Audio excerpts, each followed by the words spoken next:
Oke. Ada yang masih perlu ditambahkan Bapak Ibu? Udah cukup. Sudah Pak, cukup ya Pak ya. Oke, baik Bapak Ibu. Berikutnya presentasi perkembangan dari umpan balik pasca perubahan level diri. Silakan Ibu Ayu. Baik, terima kasih Bu Rini yang telah membuka sesi kelas C pada Lokakarya 1. Baik, Assalamualaikum warahmatullahi wabarakatuh. Terima kasih. Tadi kita sudah dibuka sesi pembukaan oleh Ibu Rini dan dilanjutkan oleh saya. Jadi saya menjelaskan sedikit peraturan dalam, bukan peraturan ya Bapak Ibu, maksudnya cara bermain kita dalam presentasi dan pemberian umpan balik. Jadi nanti kita bentuk dulu kelompok. Satu kelompok berisi 5 orang CGP, gabungan dari 3 PP. Nanti tekniknya menyebutkan 1, 2, 3, 1, 2, 3 seperti itu. Kemudian setiap CGP yang berada di ruangan itu mempresentasikan progres perkembangan aksi nyata 1.3-nya. Jadi kemarin Bapak Ibu telah menyusun visi dan prakarsa perubahan diri sebagai CGP untuk di sekolahnya. Nah, yang akan dipresentasikan itu tidak harus seluruhnya. Jadi satu orang diberikan waktu 5 menit, tapi cukup menyampaikan visinya, kalimat prakarsa perubahannya, dan juga perkembangannya sudah sampai di tahap yang mana. Apakah sudah sampai eksekusi atau sampai tahap yang B, A, B, G, atau A. Seperti itu. Jadi tidak menyebutkan seluruh daftar pertanyaan atau tindakannya, namun mempresentasikan sekarang pada tahapan yang mana. Bisa dimengerti ya Bapak Ibu ya. Nah, jadi nanti setiap CGP pasti presentasi. Bakja 1.3-nya ya. Satu CGP diberi waktu 5 menit untuk video presentasi, 2 menit untuk sesi tanya jawab dan pemberian umpan balik. Nah, pemberian umpan balik di sini Bapak Ibu yaitu bukan mengkritik, menghakimi, tapi umpan baliknya dalam bentuk positif, ya, apresiasi atau pertanyaan yang memang ingin Bapak Ibu ketahui informasinya lebih dalam mengenai tindakan-tindakan yang ada ditampilkan pada Bagja rekan CGP lainnya. Bisa dimengerti ya Bapak Ibu? Jadi bisa kita mulai untuk pembagian kelompoknya. Baik, dari Pak Arbani silakan. Satu, sebutan satu Pak. Sebutkan satu. 2, 3, 4, 1. Satu lagi, 2, 3, 1, 2, 3, 1, 2, 3, 1, 2, 3. Oke. Kelompok 1 bisa bergabung. Oke, Pak Rinto mengawali presentasi kita hari ini. Boleh beri tepuk tangan buat Pak Rinto. Assalamualaikum warahmatullahi wabarakatuh. Waalaikumsalam warahmatullahi wabarakatuh.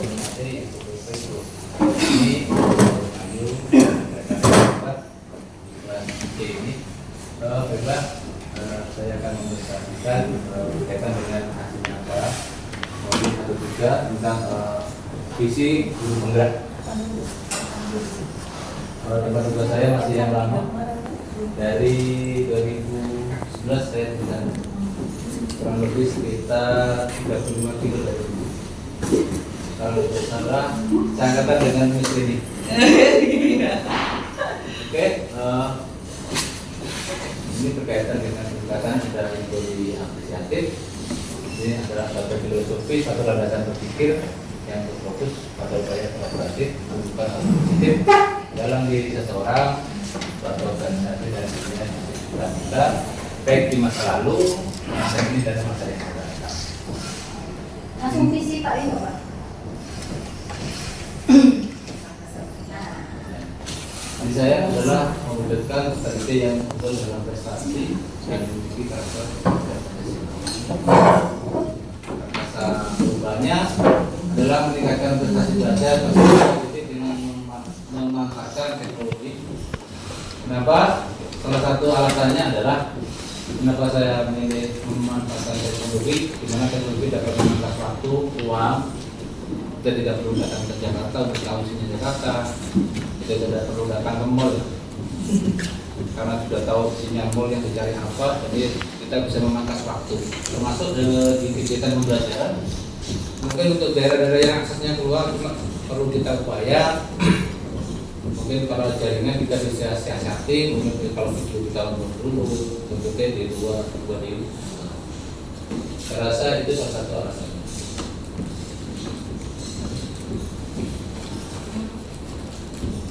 Nah, di sini adalah kaitannya dengan prakerja perubahan, apakah yang perlu dilakukan untuk meningkatkan prestasi belajar pendidik memanfaatkan teknologi. Jadi di sini harapan saya sudah mencapai di sini sudah terlampau di sini sudah terlampau itu menggali informasi bagaimana tentang cara meningkatkan prestasi peserta, melakukan diskusi. Kami tadi pertanyaannya adalah di apresiatif dan menekankan kolaborasi, maka ini kita perlu dilakukan diskusi baik dengan kepala sekolah, rekan sejawat atau sebagainya. Selanjutnya menunjukkan strategi pembelajaran yang menggunakan teknologi pembelajaran menjadikan lingkungan belajar yang menggunakan. Selanjutnya ini untuk referensi siapa guru yang ahli yang tahu cara meningkatkan prestasi belajar berkaitan dengan teknologi pembelajaran kelas, teknologi pembelajaran apa saja yang dapat digunakan, bagaimana medianya, terus selanjutnya bagaimana meningkatkan belajar ini. Dari naik PP mau deh. Paling gimana Pak? Harlina, kamu kan? Di atas nggak Pak? Di atas ya? Iya. Jadi pusat pembuatan cepat Iya. di lantai 2 ya? Salah satunya adalah yang kita lakukan adalah tindakan adalah mencari referensi tentang guru yang tadi di bidang peningkatan prestasi belajar dengan teknologi. Di sini mungkin kita bisa memanfaatkan salah satunya adanya KMM ya. Kita bisa ambil video referensi untuk mengenai kita.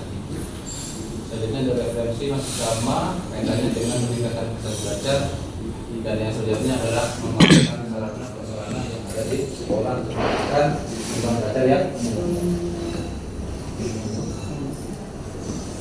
sampai dari mimpi, di mana di sini pertanyaannya bukan apakah memanfaatkan ini teknologi dapat meningkatkan pendidik, ada pendukungnya apa saja, terus apa saja yang dilakukan mencapai peningkatan prestasi, dan bagaimana peraturan proses teknologi.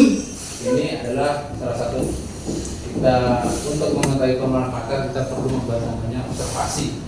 Jadi gunanya untuk mengukur tentang apa itu ada peningkatan atau tidak. Jadi kita perlu membuat ukurnya. Selanjutnya kita mengidentifikasi baik itu faktor internal maupun eksternal untuk meningkatkan prestasi belajar setelah didik. Selanjutnya adalah mengevaluasi dan merefleksi meningkatkan prestasi belajar setelah didik, melakukan kolaborasi dengan rekan sejawat dan pembelajaran berbasis teknologi atau sebuah pelatihan. Tahapan saya sudah sampai di sini pada game. Baik, kalau itu kan kita berdasarkan waktu karena cuma 5 menit. Ya pas. Maka saya akhiri saat ini. Terima kasih. Wassalamualaikum warahmatullahi wabarakatuh. Ya, bukan ekstrinsik dan bukan mengandalkan temannya. Nah, jadi di situ saya meningkatkan rasa percaya diri peserta didik melalui diskusi presentasi. Apalagi fase C. Fase C itu fase yang bisa dikatakan yang senior di tingkatan sekolah dasar seperti itu. Selanjutnya di sini ada tahapan darja yang B itu buat pertanyaan utama. Di sini mengapa siswa kurang percaya diri untuk tampil presentasi di depan teman-temannya?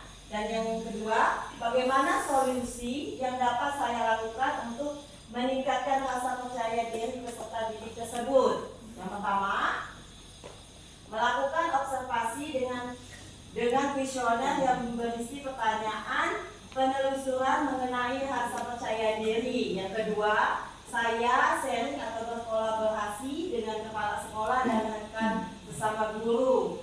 Jadi setiap jam istirahat, biasanya kami itu ngumpul di kantor itu untuk membahas hasil kemajuan siswa kita di dalam kelas tersebut, apalagi dengan guru mata pelajaran. Soalnya di SD itu kan dia berkolaborasi antara guru kelas, guru mata pelajaran, PJOK dan PAI seperti itu. Nah, yang ketiga itu mencari referensi mengenai cara meningkatkan percaya diri dalam presentasi di kelas. Dan yang terakhir, memberikan apresiasi dan motivasi kepada peserta didik dalam diskusi di kelas. Nah, perlu kita garis bawahi masalah apresiasi. Apresiasi ini ternyata Bapak Ibu, karena di kelas saya itu yang tampilnya yang itu-itulah. Jadi yang sering dapat apresiasi yang itu-itulah juga. Ternyata apresiasi itu merupakan kalau kita sudah belajar di modul 1.4 itu sebagai termasuk hukuman. Iya, karena dia belum tentu diterima oleh teman-temannya. Malahan dia susah untuk berkolaborasi dengan beradaptasi terhadap teman-temannya tersebut. Akibat apa? Akibat kita terlalu sering memberikan apresiasi kepada anak tersebut. Bagaimana kita mau memberikan apresiasi yang lain kalau yang presentasinya itu orangnya sama, yang itu-itulah terus. Seperti kasus yang di kelas saya itu, ada namanya Rama. Nah, dia ketika sekelompok dengan siapa? Oh iya. Ya, di kelas saya, kelas 5 itu ada anak laki-laki. Nah, ketika saya menyarankan mau dipilih oleh gurunya atau memilih sendiri untuk kelompoknya. Terus kalau anak yang sering tidak diterima oleh lingkungannya, dia ngomong, "Bu, dipilihkan saja." Nah, giliran anak yang sudah percaya diri tadi, "Bu, dipilih, kami memilih sendiri," seperti itu. Nah, giliran si Ramanya itu memilih temannya, semua temannya